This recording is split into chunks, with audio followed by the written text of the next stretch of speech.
Olá pessoal, tudo bem? Sejam muito bem-vindos a essa aula extra do curso Nutrição Bariátrica 360. Hoje a gente vai falar sobre o terzepatide, a molécula nova que está para chegar aqui no Brasil, que é um análogo do GLP-1 e do GIP. Então vamos compartilhar a tela aqui para não nos alongarmos. Muito bem, então vamos lá. Aula de análogo de GLP-1 mais GIP, que é essa droga extremamente potente que promete uma perda até de mais de 20% do peso corporal do indivíduo. Aqui no Brasil já tem aquela onda de, nossa, é uma medicação que parece bariátrica e tal. E hoje a gente vai ver um pouquinho mais sobre isso, saber um pouquinho mais sobre os efeitos adversos e nós vamos discorrer sobre tudo isso baseado num estudo que foi publicado essa semana numa revista muito importante. Então vamos lá. Hoje nós vamos falar do Mondial, que é o terzepatide. O terzepatide, ele é uma incretina. O termo incretina, ela foi cunhada em 1932 para dar nome aos hormônios que aumentam a insulina quando o indivíduo se alimenta, né? Isso é muito interessante. Por que é interessante? Porque esses hormônios, eles são alimentação dependente. Por exemplo, quando o pessoal fez o teste entre como é que estava ali a incretina do indivíduo quando ele comia algo com glicose, ele chegava a um pico bem alto. Depois de uma injeção endovenosa de glicose, não tinha a mesma situação. Então, esses hormônios, eles são liberados obrigatoriamente pela passagem do trato gastrointestinal.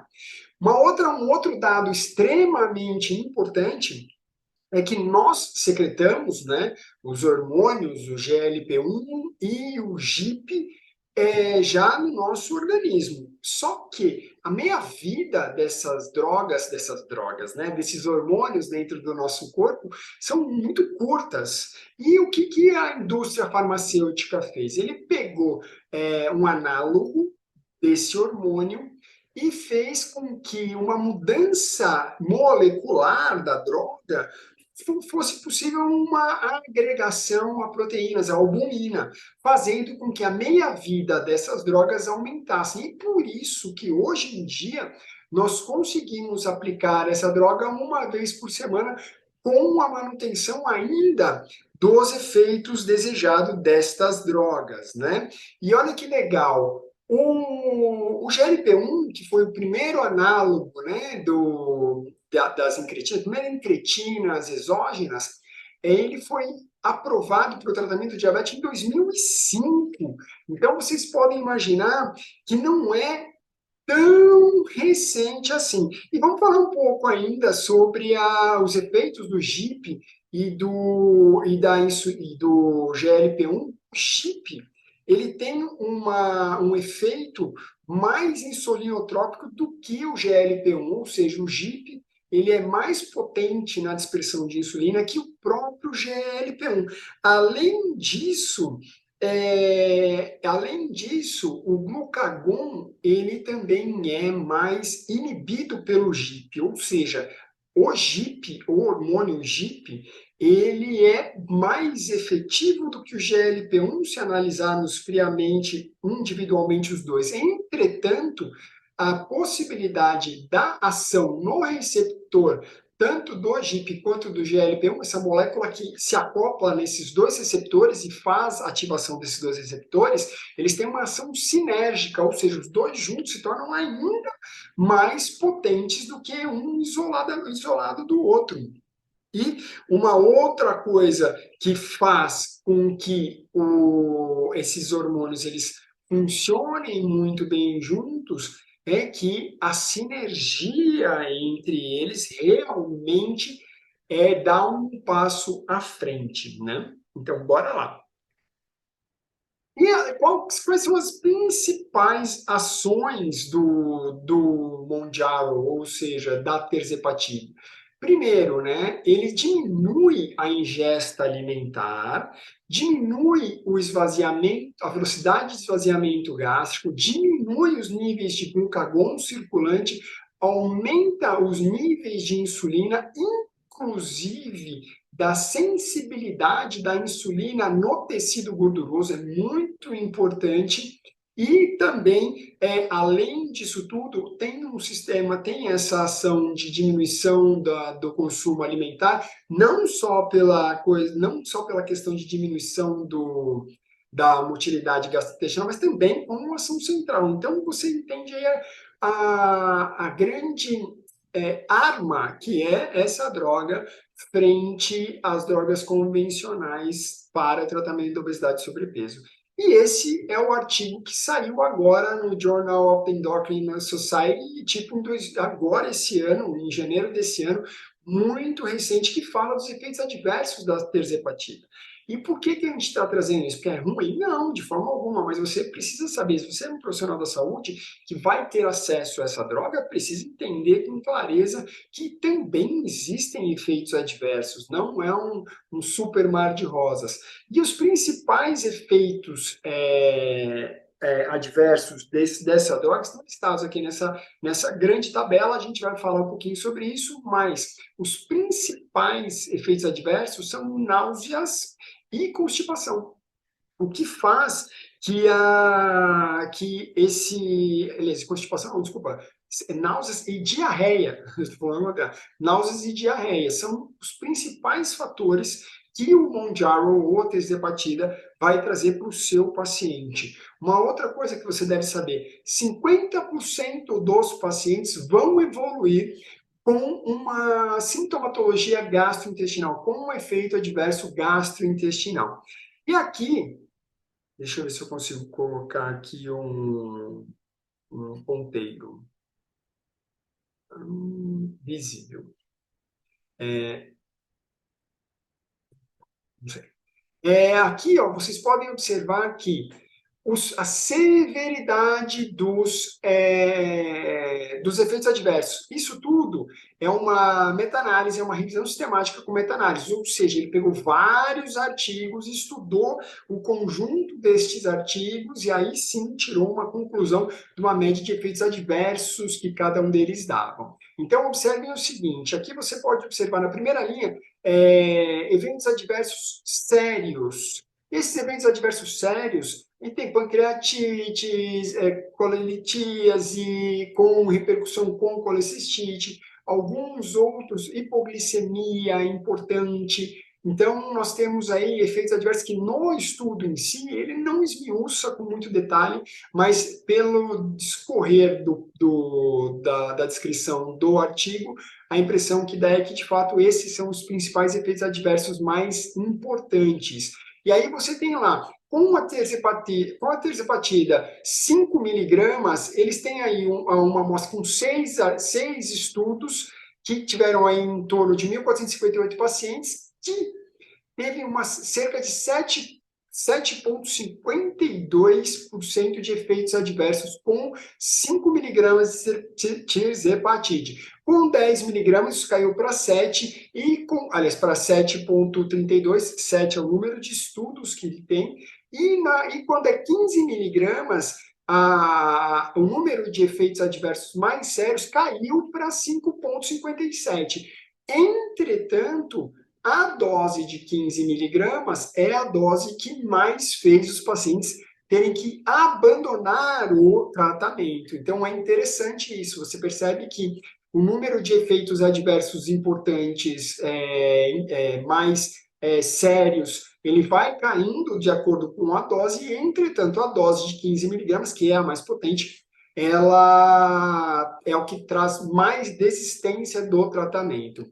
Eventos fatais, aqui do placebo, tá? Que ele não tem artigos falando de efeitos fatais comparando com o placebo, mas aqui, a terzepatida 5 miligramas, efeitos adversos fatais, ele tem 5 estudos que falam, uma média de 1.333 pacientes tiveram 1,07% de efeitos adversos fatais, óbito de paciente relacionados ao uso da droga, com 5 miligramas, com 10 miligramas, 0,72, e com 15 miligramas, 0,90, mas não foi encontrado nenhuma diferença estatística entre as doses, ou seja, então a média de eventos fatais de em torno de 1 a 1,7 não é desprezível, podemos dizer assim. Entretanto, durante o artigo também ele não esmiuça com detalhes isso tudo.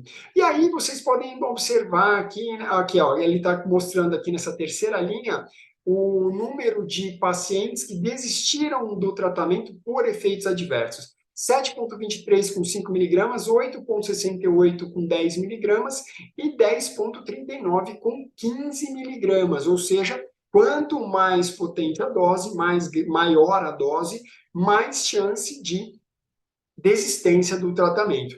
Aí vocês observem aqui, náuseas, o placebo, eu vou comentar só de náusea e diarreia, que são os dois principais, tá? Náusea, no placebo, nós tínhamos 6 trabalhos que comentaram sobre as náuseas nos pacientes que era o braço sem a droga, o braço placebo, e deu 4,94% de náuseas nesses pacientes. Olha que interessante, é placebo, não tem droga. Eles deram uma canetinha para o indivíduo com a droga, para um grupo de indivíduos com a droga, e uma canetinha sem a droga. Mesmo nessa canetinha sem a droga, o efeito placebo trouxe aí 4,94% de náuseas. Quando a gente passa para a terzepatide 5 miligramas, isso vai para 13,27%. Quando passa para 10 miligramas, aumenta 17,89%. E quando a gente vai para uma dosagem de 15 miligramas, nós temos 24% de náuseas dos pacientes, 24% dos pacientes com náuseas.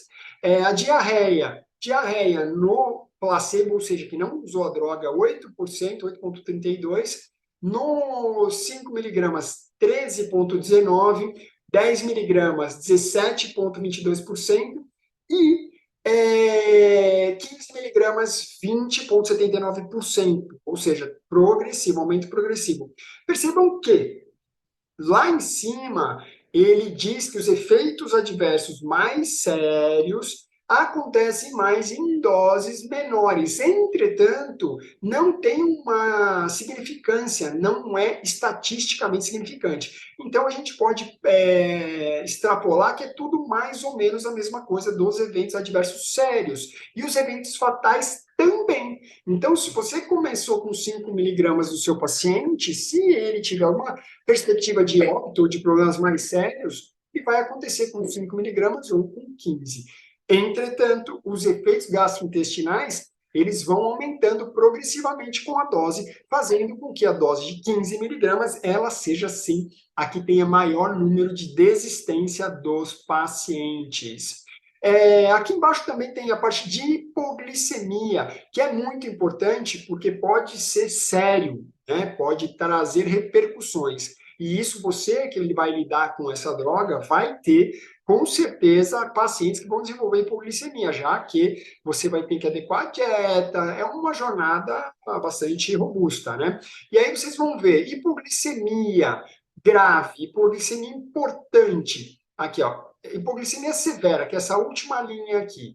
No paciente com placebo, que tem 5 estudos que foram avaliados, com uma média de 323 pacientes, nós tivemos aí 0,33% de pacientes com hipoglicemia severa.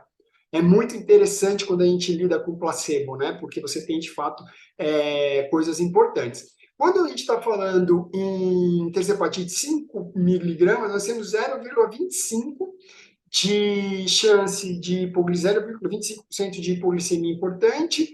Quando vai para 10%, 0,17%. E quando vai para 15 miligramas, 0,5%. Não tem uma diferença estatística entre as drogas, mas pela magnitude da diferença aqui de 0,17 para 0,54, nós entendemos que a chance de desenvolver hipoglicemia é óbvio que vai ser com doses maiores. E isso é muito importante a gente ressaltar, já que você vai manejar e a ideia é a gente aumentar a dose até onde o paciente tolerar e ter o maior resultado. Esse aqui ainda é a parte de efeitos adversos. Nós temos aqui nada desses efeitos adversos foram de fato relevantes, estatisticamente significantes entre as doses. Aqui nós percebemos neoplasias malignas, aumento da possibilidade de ter com 5 miligramas de 1,21%, 10 miligramas 1,44% e também 0,72% para 15 miligramas. Mas não tem diferença estatística entre doses. Existem estudos que mostram valores diferentes, então isso aqui é um estudo muito legal, uma meta-análise, por isso que eu estou falando dela, muito robusta, mas você vai encontrar variações desse número. O que é importante, você ter um bom senso, que ele, tal como os análogos de LP1, o Ozempic, por exemplo, ele tem um aumento de chance de tumor de tireoide. E qual é esse aumento? Não é um aumento extremamente grande, mas para quem tem antecedente familiar de câncer de tireoide, principalmente medular ou neoplasia endócrina tipo 2, não é recomendado. Então, o tirzepatide também não é recomendado. É muito importante que vocês saibam isso. E por quê, né? Para você ser assertivo na indicação e não incorrer em prejudicar o seu paciente. Aqui é um resumo do próprio assistência de efeitos adversos, né? Aqui vocês observem, com 5 miligramas, 7,52% de efeitos adversos mais sérios, 7,32 para 10 miligramas, 5,57, 15, como a gente tinha falado anteriormente. Novamente, aqui se repetindo, em eventos fatais, sem significância estatística, um P de 0,688. Então, isso aqui entre as doses. Entretanto, ele existe. O risco de eventos fatais com a droga existiu nessa avaliação com esses estudos que usaram para realizar essa meta-análise. A incidência de efeitos adversos que levaram à descontinuação do tratamento também variam entre as doses, entretanto, se não significativamente estatístico nesse cenário, mas nós podemos observar que nós saímos de 6, 7% com 5 miligramas para 20 e poucos por cento de aumento de náuseas e de diarreia, que são os principais efeitos. Então, podemos sim inferir que a dose de 15 miligramas vai trazer mais problemas do que as outras doses. Enfim, pessoal, esse é o cenário dessas drogas novas, tá? O que acontece nisso tudo? Deixa eu parar de compartilhar minha tela aqui. O que acontece nisso tudo? Nós temos uma droga potencialmente muito importante, entretanto, temos efeitos colaterais, precisaremos saber mexer com eles. A coisa importante relacionada a tudo isso também é que existem associações com procedimentos endoscópicos, procedimentos cirúrgicos, que poderão ser otimizados com esse tipo de droga. Ainda para o tirzepatide, que é aprovado para o diabetes e agora está entrando para a obesidade, estudos a longo prazo estão sendo constituídos de uma forma mais robusta também agora. Nós precisamos esperar as próximas rodadas de estudos mais fortes. Estão acontecendo, estão tendo bons resultados, com um índice de segurança alto. Entretanto, é muito importante nós estarmos atentos, porque nós precisamos saber manejar isso aí. E para você que vai começar a usar essa droga, quando ela chegar, as doses elas começam com 2,5 miligrama por 4 semanas, depois vai aumentando 2,5 miligrama a cada 4 semanas até chegar na dose tolerável pelo paciente. Volto a dizer, isso aqui é o que o estudo disse, né? Esse regime de posologia é o que o estudo disse. Pode ser que você, na sua prática diária, tenha algo diferente disso e também nós teremos outras referências de outros colegas que vão usar isso aí. Sempre importante você saber que essas drogas, elas são muito boas, mas elas não são a última alternativa. Tem várias coisas pela frente que vão vir ainda a melhorar, a desenvolver mais. E isso provavelmente venha num custo bem elevado. A gente já sabe que o Wegovy, que é o semaglutida 2.4, vai chegar em preço alto, já que o semaglutida 1.0 já é em torno de R$ 1.000. Então, quando você for avaliar o seu paciente, dê a ele uma droga que ele seja capaz de comprar, né? É muito importante isso. Espero que vocês tenham curtido essa aula. Esse curso está bem legal. Eu espero que, se você ainda não participou, ainda não concluiu as aulas, o faça, para a gente poder sempre estar antenado e discutir à altura todos os detalhes sobre essas inovações e essa tecnologia na área do emagrecimento. Fechou? Um forte abraço e até breve.